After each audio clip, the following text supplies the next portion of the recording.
You're a demon, apparently. Chapter 14. The wind tousled your hair as you watched the sunset. Yesterday's events were replaying in your mind. It hadn't really gone as you anticipated, but it had worked out.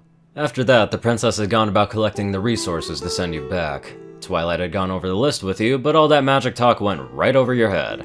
What mattered, though, was that earlier today, Spike had coughed up word that they had everything and were on their way. As of now, they were setting it all back up at Twilight's place. If everything went right, your time in this world was just about over. Amber shifted slightly in your lap, rousing herself from the light doze brought on by her scratching. Even though she had been cleared to leave the hospital, for now she still tired out quickly. How long was I? She trailed off, still half asleep. Only a few minutes, you replied, smiling. I don't want to waste this. For a second I thought you were gone. Don't worry, I'm still here. She looked away towards the horizon. Only for a little while longer, she mumbled. There was a pause, as the two of you just looked to the sun. Out of the corner of your eye, you could see the town, with Twilight's treehouse standing out amongst the buildings. A faint golden light glinted from a balcony. Apparently, the princesses really did move the sun and moon. Go figure. I'm sorry, Amber finally said. What for? I've only been a burden to you. The doctors told me what you did, and if I hadn't let myself get hurt, then you would... She trailed off as she began sobbing. You held her close. Amber, you said softly, but firmly. That wasn't your fault. I made the choice to leave Zikora's, and even though it worked out, it was too close. No one could have been able to know what was going to happen. But I should have! She wailed. I'm the one that should be able to note these things and prevent them! She buried her face in her chest. You did your best to ignore the stabbing pain from her horn. You said it yourself. Your visions are clear. You had an idea what was going to happen, but no specifics, let alone how to stop whatever it was. That seemed to help. A little. If nothing else, she stopped stabbing you with her face. Her eyes met yours, her molten copper eyes still shining with tears. An idea popped into your head, and you grabbed Amber's necklace. Why not give it another shot? See if something's different. You offered. Are you sure? She asked. I'm sure. I'd like to know if there's a good chance of me getting incinerated in the next couple of hours. You joked, which didn't seem to help improve her mood. And besides, I trust you. You got this. Amber paused, thinking it over. After a moment, she lit her horn and looked into the old sap with a heart-shaped leaf. Her eyes glowed with the same molten copper light as before, and the fiery light of her magic danced around her. After a moment, she breathed in sharply and blinked, a shudder running down her spine. You okay? You asked. Amber nodded. Yeah, I'm taking it all in. Is that bad? No, I'm not sure. I couldn't make much sense of it. I saw you in the circle like last time I looked, and the spell goes off the same way as before, and not much after. There were flashes, but I don't understand what they meant. I saw a building as big as Princess Celestia's castle and a massive hole in the ground. A pony, I think? An earth pony, as big as Celestia, and... She shuddered again. Something turned them to stone, I think. They were reared up, so maybe something scared them? I've heard of something called a cockatrice. She trailed off, her eyes wide with worry. I didn't see you there. I'm sorry, but I don't know if it's going to work. You thought about it for a moment. What Amber saw didn't mean you wouldn't make it back home, but it still wasn't a guarantee. There were plenty of big buildings back on Earth, that was for sure, but the whole didn't really make much sense. However, it wasn't really impossible for there to be one. Maybe some kind of construction project? What concerned you was the last vision, a supersized pony, sans horn and wings, possibly turned to stone by another creature that you've never heard before. Given your recent track record, it didn't really bode well. I don't know, you decided to never go camping again. Zoos were still up for debate, and you and animals weren't really getting along well recently. After a moment, you stretched and let out a sigh. Well, no point stressing about it. We've got to do it either way, so whatever happens, happens. Amber nodded, but didn't look encouraged. And then a thought struck you. Were you there? You asked your equine friend. What? Amber answered, taken aback. Were you there when the spell goes off? I think so. Why? He smiled, and continued rubbing behind her ears. That's good. The last time you checked, you weren't there when it happened, so I'm glad that there's a good chance that you'll be there to see me off.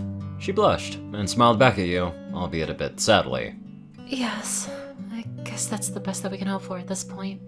The sun dipped closer to the horizon, and the sky blazed in orange, red, and yellow light. Then he looked into Amber's eyes. They were pretty much the same color. Blazing warm colors gave way to dark cooler hues as the sun finally sank down below the horizon, the moon taking its place in the sky behind you. It looked bigger than the moon back home. The sky lit up with a tapestry of stars, adding to the moonlight. The light reflection caused Amber's eyes to sparkle, a stark contrast to her pale blue coat and sea green mane. She looked beautiful. Wordlessly and unconsciously, you drifted close to her, your eyes never moving away from hers. Your lips came within a hair's width from each other, almost touching. Am I interrupting something? A voice behind you spoke up, and the two of you scrambled to turn around in a mess of arms, legs, and hooves. Luna attempted to cover her smirk with a hoof, and she did not do that well. Apologies. I sometimes forget how easy it is to sneak up on creatures enjoying my night. She stopped being subtle and grinned at you with a cat-like grin. Although I doubt your attention was on the sky, was it? No, nothing happened, you squawked awkwardly. We weren't doing anything. Anymore. Amber grumbled. Of course. Luna chuckled. You got up and dusted yourself off. So, what's up? Luna's face sunk into a much more serious one. Yes. My apologies to cut your goodbye short, but... She sighed. Everything is ready. It's time to send you home. So, are you sure that this all will work? You hesitantly asked Twilight. Her mane was a mess, with random locks poking out everywhere. Yup, totally. She almost cackled. The wild look in her eyes and the random twitching was not really reassuring. We have gone over the spell as best as we could, and we are confident that it'll work as intended. Celestia clarified.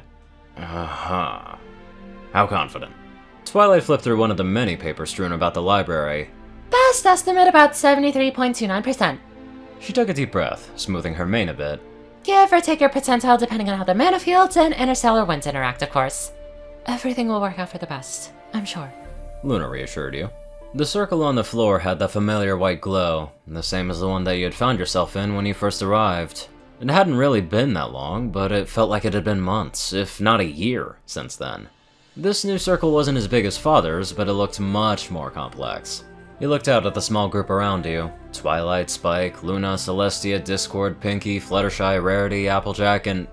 fine, Rainbow Dash. To call them friends was in some cases a stretch, but hell, they gave it their best shot. And Amber. The memory of the moments before Luna arrived was still fresh in your mind. With it brought questions. Questions that you weren't really sure you knew the answer to. Questions that seemed to look like they would never be answered. On that note, you guessed it was time for goodbyes. You gave Celestia and Luna a polite bow, who returned the gesture in kind and wished you well. Twilight, Pinky, and Fluttershy were swept up in a hug. Spike, being the only creature present with both a past for hands and a Y chromosome, received the coveted brofist. Applejack punched you affectionately on the shoulder, and Rarity offered her hoof for a polite hoof/handshake. And you and Rainbow stuck your tongues out at each other. Then, you came up to Discord. Discord, you may have left me mostly to my own devices in a world that I knew nothing about, did nothing to help me get home, and did little, if anything, about your friends who were actively hunting me down like an animal. But, he offered. Hold on, I'm thinking. Discord huffed. But, you sighed.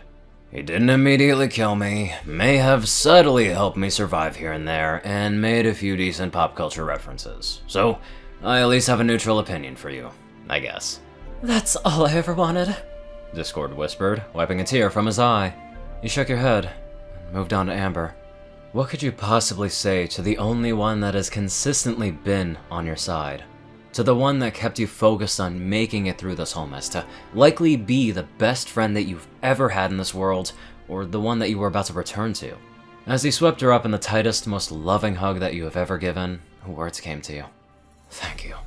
You held her there for what felt like forever. Honestly, you wish it could have been forever. She melted into your embrace, first with a light sob, then tears, and then outright wailing that threatened to tear your heart out. You held her for as long as you could, rocking her and scratching behind her ears. As she began to calm down, Celestia placed a hoof on your shoulder. I'm sorry, but we must proceed. she stated with a calm, empathetic voice. You nodded, and withdrew your arms from Amber. She whimpered softly, and Luna placed a hoof on her shoulder.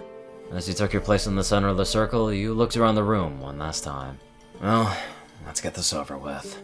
Everyone took their respective places around the circle in silence. Twilight and the other elements took the primary spaces around the circle, with their magic bling shining in the faint light. From what you have been told, they were going to be the main ignition of the spell. The artifacts that they wore would basically be powering the spell and kind of willing you to go home. Celestia and Luna faced opposite of each other, and would act as a sort of anchor to keep everyone but the target, which was you, where they were. Amber and Spike would be outside of the circle as observers, and Discord would be as far away as space would allow. Luna claimed that his chaotic aura could interfere with this process, but you suspected that she just wanted him out of the way. So, am I gonna feel anything? 'Cause the trip here wasn't exactly pleasant. You asked. Maybe. Twilight grimaced. We're dealing with a lot of unknowns here, and if it's any consolation, I'm almost entirely certain that there's a good chance that you'll at least survive the initial casting mostly intact. Ah, wonderful. Let's get this over with.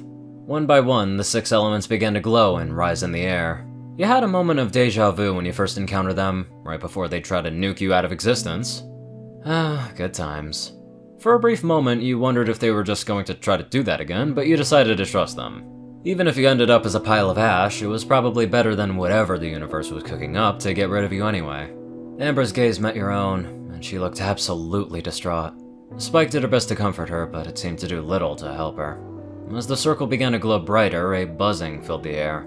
The floating mare's eyes snapped open with a flash of white light, and the circle below them shifted colors to match the gems that they wore. The colors began to swirl around you, pulsing and shifting with increasing speed. A faint pillar of light surrounded you. Amber blinked, as though an idea came to her that she hadn't considered before. You hoped that it was something that would help when you were gone. Suddenly, you felt the odd sensation of gravity reversing as you began to weakly float in the air. At least you weren't dropping through the floor this time. You weren't really anxious to have a repeat of the Oregon house party you had on your arrival. Without warning, Amber bolted forwards, knocking Spike to the side, and she paused briefly at the circle's edge, but only for a moment. Stealing her nerve, she leaped over the line and bolted towards you. The buzzing grew to a loud drone, drowning out the shout from Spike. Your vision began to blur as the light around you became blinding. About 5 feet from you, she leaped into the air with her forelimbs outstretched. On instinct, you tried to reach out to her. She shouted over the drone, and you barely managed to make out what she said. I'm coming with... Before she finished, your vision whited out, and a massive force to your gut flung you through the ether, hurtling through time and space. I'm still stuck trying to wonder where they're gonna go. Either that, or the spell might not even work. As always, we find out later on. Anywho, let's get on to our angelic donators. Top donators: TacoCat598, Peter Coulthard, J Tinman, Darkside, Ponyman, and Gauntlet.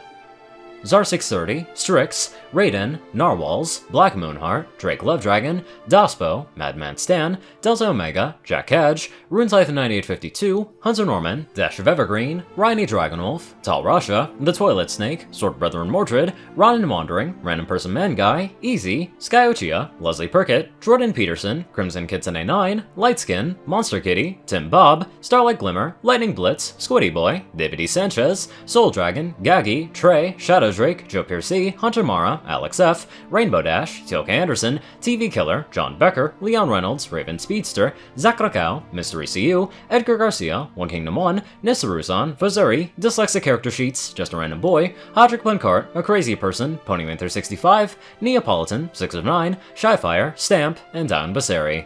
Thank you all so much for watching this video, and live life to the fullest.